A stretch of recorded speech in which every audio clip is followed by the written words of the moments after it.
Hello guys, Room 6 and welcome to a quickfire review of this car right here, the Racing Studio Formula Americas 2020.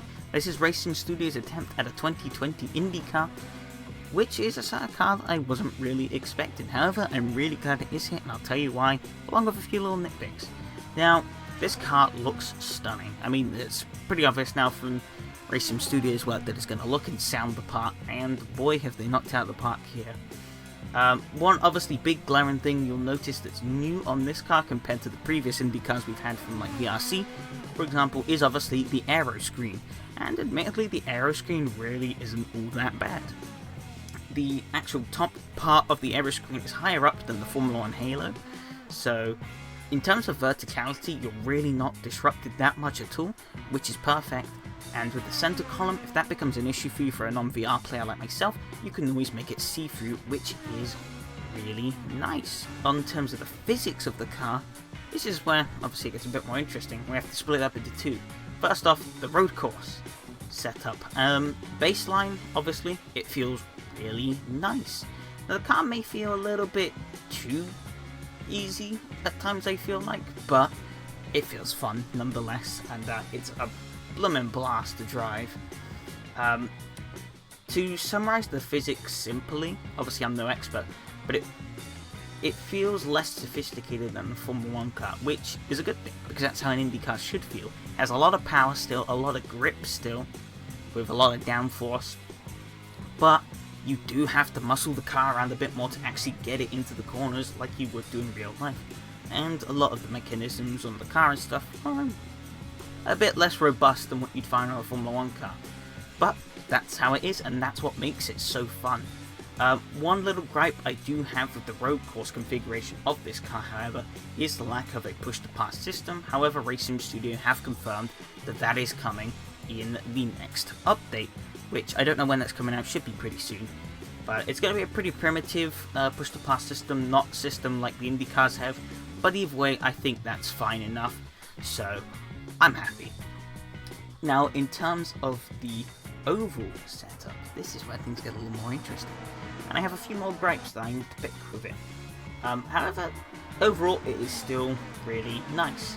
Now, in baseline setup, it has way too much downforce, I will admit, so the car is ridiculously stable, and you'll also find it's quite a bit slow compared to what sort of speeds the Indy car would normally be able to achieve, meaning that you can get some pretty neat pack racing going, I guess you could say. They aren't the best at it, but that's just an Assetto Corsa limitation, so make of it what you will. Yeah, obviously you can adjust the setup, make it a bit more how it would feel in real life sort of thing, which is nice, and the car's not just going to randomly spin out on you, which again is also nice. So they've done a good job. However, a couple of gripes I do have. The tiny gripe I have is the light bar on top of the wheel, you would have noticed on the onboard earlier, doesn't actually turn blue when you hit the top of the rev limiter. I'm not sure if that's an intentional thing or not, but I believe in real life Indy cars they have it as well, and it's really useful on the ovals, at least, to be able to tell when you're in the draft of another car when exactly to shift up, especially at a course like Indianapolis, where you're flicking between 5th and 6th all the time, depending on whether you're in draft or out of the draft. So that's a really tiny one, but that's just something I thought I'd bring up. My main gripe though is if you've ever used a VRC car, you'll know it actually comes with a base oval setup, which actually sets the car up sort of how it should be for an oval. This is just a baseline, and obviously to get it actually to feel right for each track you'll have to adjust it a bit further, but it gives a good enough base for the car to be able to drive well around the ovals. RSS's car, on the other hand, doesn't have this, which is a little bit of a shame.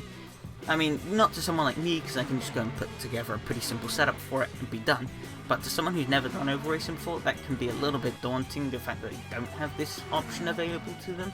However, as I said earlier, on the base setup, the car has way too much downforce anyway, so it's ridiculously grippy and stable on the ovals, meaning that as a beginner you shouldn't really have any issues with it.